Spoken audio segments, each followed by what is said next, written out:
Hello to all my story lovers. Welcome back in Storytime channel. Today I am reading last chapter 51, Three Bright Young Men, taken from the book Wise and Otherwise and written by the great Sudha Murty. Now let's go through it. Many years ago, I was the chief guest at a function.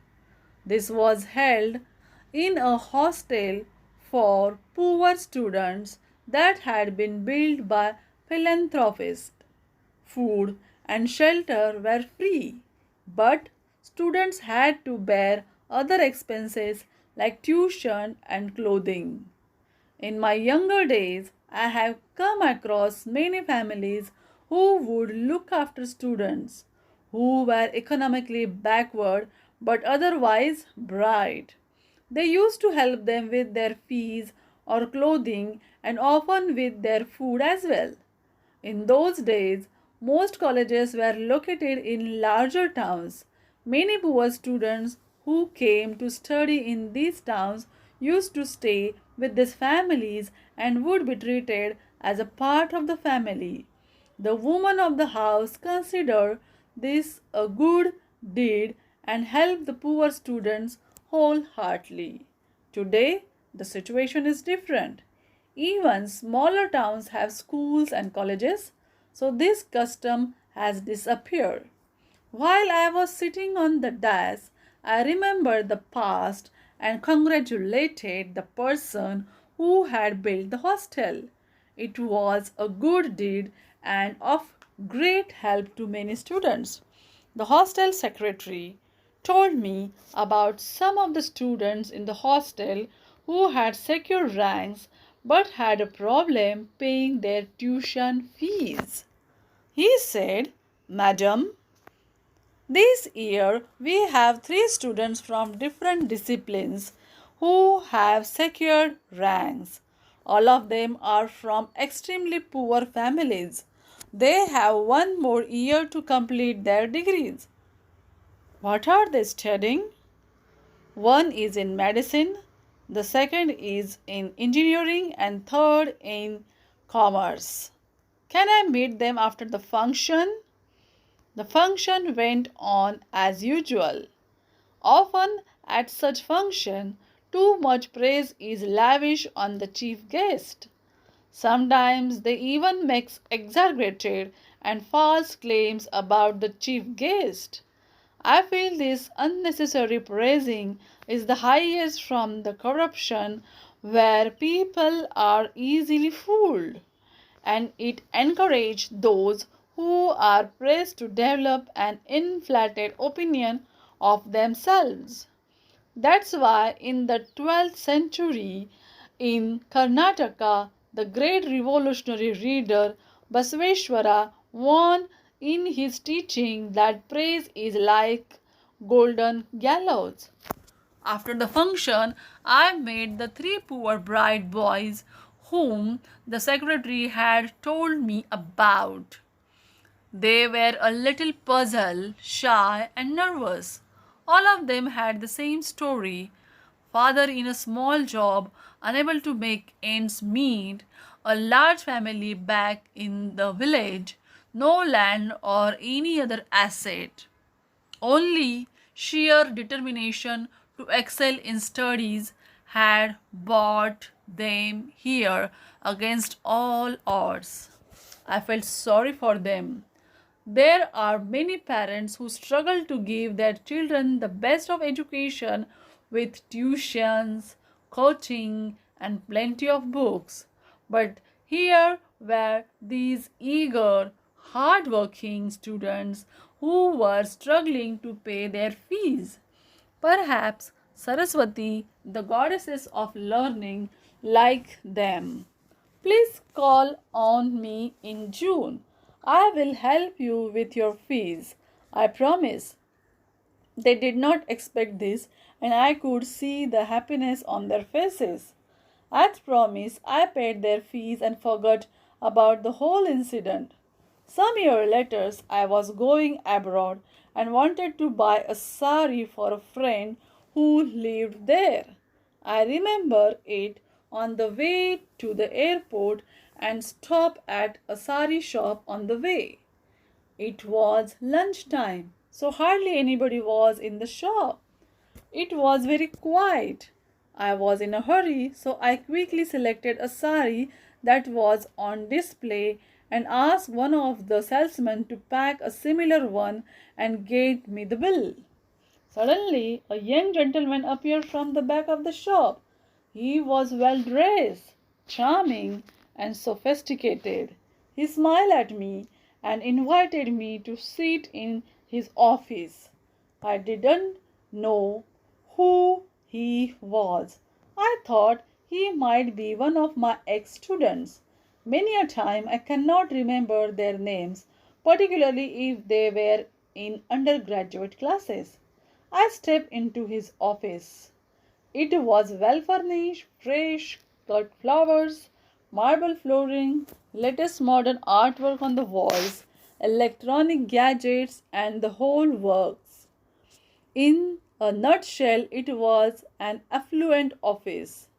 I am in a hurry to go to the airport.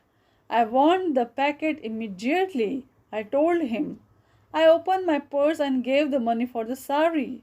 I didn't sit down and insisted that I must leave immediately.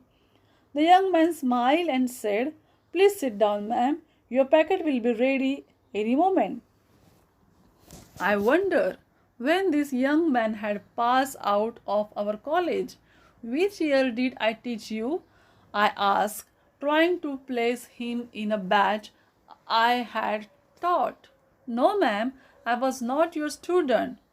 "But you know me?" "Yes, I met you a few years ago in the student hostel." I was unable to remember him. "You had come there as a chief guest," he reminded me. "I met you with two of my friends. You paid my final year BCom fees." Now I did remember him. He had been one of those bright-eyed and nervous young boys, so different from what I saw today. I felt happy. "What are you doing now?" "Ma'am, I am manager and partner in this sari shop." "God is very kind. We are doing good business." "Where is your family?" "I am married and settled here. My two brothers are students and live with me. My two sisters are married. My parents are very happy." By then, my packet had been delivered to me, and I got up to leave. He came right up to the car to say goodbye. It was getting late, so I rushed and just made it to the aircraft. As the flight took off, I wanted to ensure the sari was good and opened the bag. I was surprised. There were two saris. I had wanted to buy only one and had paid for only one. And the packet contained not only two saris but also the money that I had paid, along with a small note. "Ma'am," the note read, "it was very kind that you paid for my fees without knowing me. Many times I have wondered why you did that. I was total stranger and not related to you at all. You never expected anything from me. Now I have made it a point to help people who are not related to me without any expectation. This is my small gift to you. It may not be a big thing, but I would like to give it with affection and gratitude. You have changed my life." I was touched by his words and tears filled my eyes. I reached Mumbai. My international flight was delayed due to a technical problem, so I thought I would go and buy some snacks at the Santa Cruz market. While walking on the footpath with a friend, I stumbled and fell down. My foot swelled up. I was worried that it might be fractured. My friend lived in Mumbai, so she took me to a doctor close by. She assured me that though he was a little expensive, it was very good. We went to this doctor in car. The clinic was modern, the receptionist was smart and professional. She asked whether I had an appointment, and when I said no, she asked me to wait. She talked to the doctor and then sent us in. The doctor was young and very confident. I felt at ease. He made me comfortable with his smile. While he was examining my leg, he started a conversation. Ma'am, I have met you before. You look older now. Where have you met me before? I was in student hostel. You had come there as a chief guest. After the function, I met you with my two other friends. I guessed who he was but wanted to reconfirm. Where are your friends now? One is in Bangalore, a partner in a sari shop, and the other is in the US. How come you are here? I explained the reason. By that time, he knew what was wrong with my leg. Don't worry, it's not a fracture, just a torn ligament.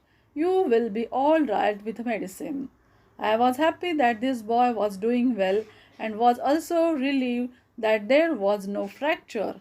While I was about to leave, I asked him, Are you married? With the same confident smile, he replied, Yes, my wife is also a doctor and we have settled here.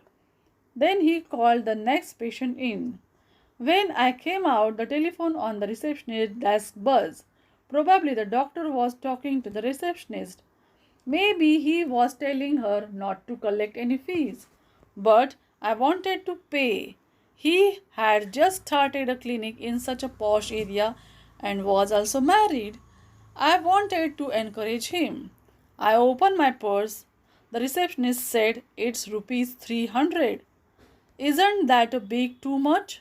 I surprised, and my hand was still inside the purse. No, the doctor himself told me the amount. Yours was not confirmed appointment. I paid the bill and left. I had helped three people at the same time without expecting anything in return, but their attitudes were so different. One person felt grateful for my help and wanted to help others in a similar manner. The other didn't even mention the help he had received from me and felt neither grateful for it nor obliged to me. He treated me exactly as he would have treated a perfect stranger. When people with different ideas face the same situation, they act differently. I have yet to meet the third one who is in the USA. Do you like this experience? Then share with your friends and subscribe our channel.